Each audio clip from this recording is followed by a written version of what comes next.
I stand alone in the bridal suite at Willamette Valley Vineyard, staring at my reflection in the full-length mirror. My wedding dress fits perfectly, every seam and crystal exactly where it should be. The white roses in my bouquet rest on the vanity, waiting. I check my phone for the 14th time in 20 minutes. No messages from Mom, nothing from Dad, not even a text from Logan. Martha, the wedding planner, pokes her head in, her practiced smile barely hiding her concern. "It's time, Caroline. Are you ready?" My eyes drift to the window overlooking the ceremony space. 90 guests are seated in neat white chairs, and in the front row, 3 empty seats stare back at me like accusations. "They're not coming, are they?" My voice trembles despite my best efforts. Martha's smile falters. "There's still time," she says, but we both know it's a lie. I take a deep breath and smooth the silk of my gown. Let's go. The doors to the garden open, and 90 heads turn to watch me walk alone down the aisle. I feel their sympathetic gazes like physical touches, little pats of pity that make my skin crawl. My focus narrows to Ethan waiting at the altar, his eyes steady on mine. The love radiating from him is almost enough to push away the memory of my mother's voice 3 days ago. "We'll try, sweetie. Logan's firm has an event that weekend." Mom's dismissive tone had cut through the phone like she was declining a casual lunch invitation, not her only daughter's wedding. When I reach Ethan, he takes my hands in his. "I'm here," he whispers. "We're enough." For a moment, I'm 8 years old again, standing in our living room while Mom and Dad fuss over Logan's debate trophy. My art contest certificate sits forgotten in a kitchen drawer. "Logan needs more support. He's going places," Dad had explained when I asked why they went to all his events but missed my art showcase. "You understand, don't you, Caroline?" I'd tried harder after that. Academic awards, college scholarships, business success, each achievement a desperate attempt to turn their heads in my direction, each one noted with distracted acknowledgement, if acknowledged at all. The ceremony continues around me. When the officiant pronounces us husband and wife, Ethan's mother envelops me in a warm embrace. "You're one of us now, dear," she whispers, and something tight in my chest loosens just a fraction. At the reception, Sarah, my college roommate, raises her glass.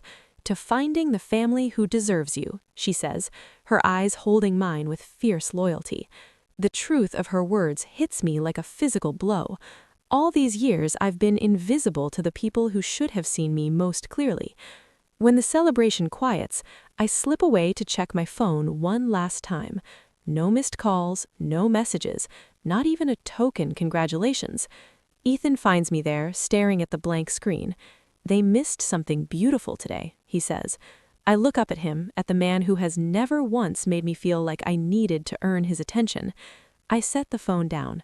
"Their choice," I say, feeling lighter than I have in years. Not my burden. 2 years later, I lean back in my ergonomic chair staring at the computer screen.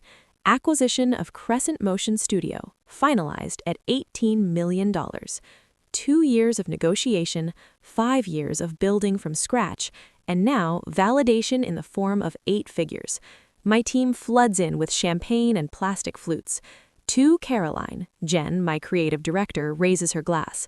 The woman who built something from nothing while certain people weren't looking. We're celebrating when my phone buzzes. A notification from Instagram. Logan posting about his twin daughter's private school fundraiser. I shouldn't look. I do anyway. There they are, Mom and Dad flanking Logan and his wife Hannah, their identical daughters in matching plaid uniforms. The caption reads, "Family tradition continues." In each photo, they look like the perfect American family, minus one daughter. After the celebration quiets, I slip away to check my phone one last time. No missed calls, no messages, not even a token congratulations. Ethan finds me there, staring at the blank screen. "They missed something beautiful today," he says. I look up at him, at the man who has never once made me feel like I needed to earn his attention. I set the phone down. "Their choice," I say, feeling lighter than I have in years. Not my burden. The first message comes at 11:47 p.m. By midnight, my phone buzzes continuously. I silence it and place it face down.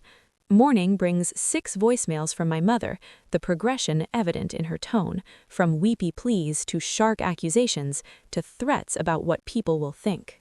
My family shows up at my office days later, causing a scene in the lobby.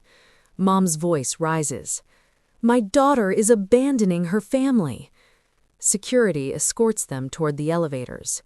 Logan's voice carries back. "This isn't over." That evening, I draft a single email to all 3. "I have documented your harassment at my workplace. Any further attempts will result in a formal complaint. All communication must be directed through my attorney." Logan contacts the Portland Chronicle about a family dispute. The reporter asks why none of them attended my wedding.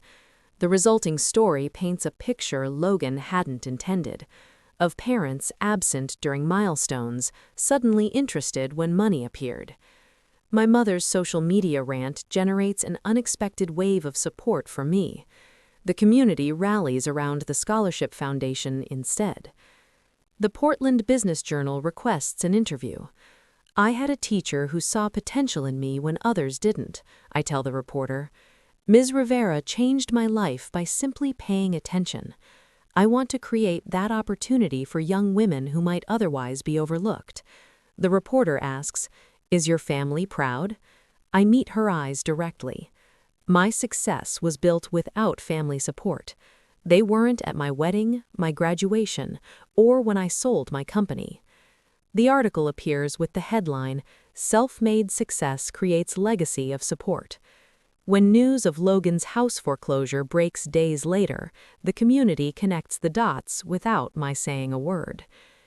2 weeks after the confrontation, I received the Business Leadership Award from the Women in Media Alliance.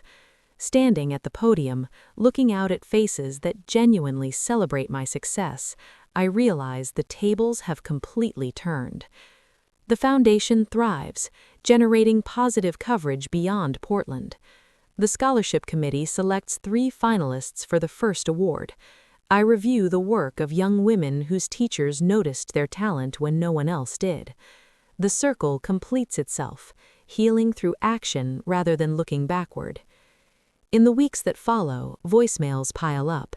Thanksgiving invitations, letters from Mom rewriting history. Logan sends his daughters to my office with handmade cards. The manipulation is transparent. They're using every emotional lever they can find, but they still haven't actually apologized. The Thursday before Thanksgiving, I host dinner at our home. My business team, Naomi, Maya, our first scholarship recipient, all gathered around the table. Our home glows with warmth my parents' house never had. No one here needs to prove their worth to be seen. I raise my glass. To those who see us as we are. My parents request a meeting at a coffee shop. Dad looks older than I remember. "We should have been there," he admits. "At the wedding?" I ask. "Everywhere," his voice cracks. Mom's eyes shimmer with tears. "How can we fix this?" The question hangs between us. Some things can't be fixed, only accepted.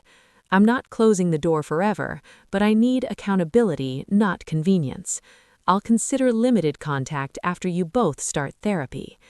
"That's unnecessary," Dad begins, the old dismissiveness rising. "It's non-negotiable." They exchange glances, the silent communication of people who never expected consequences for their choices.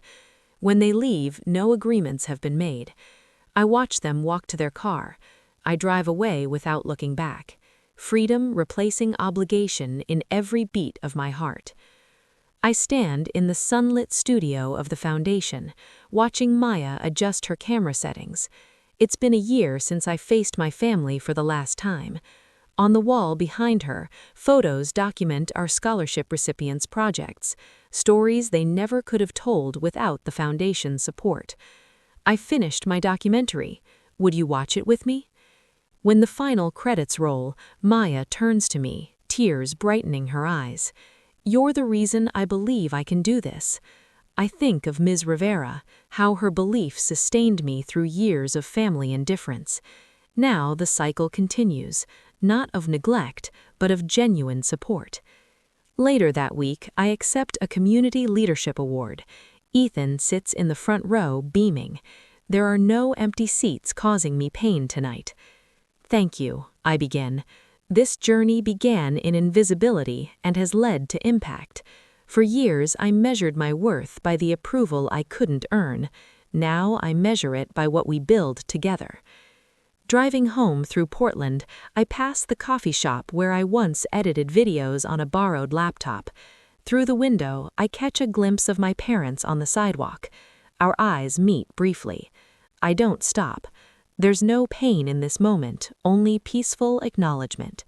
They taught me what love isn't. Ethan and my work taught me what it is.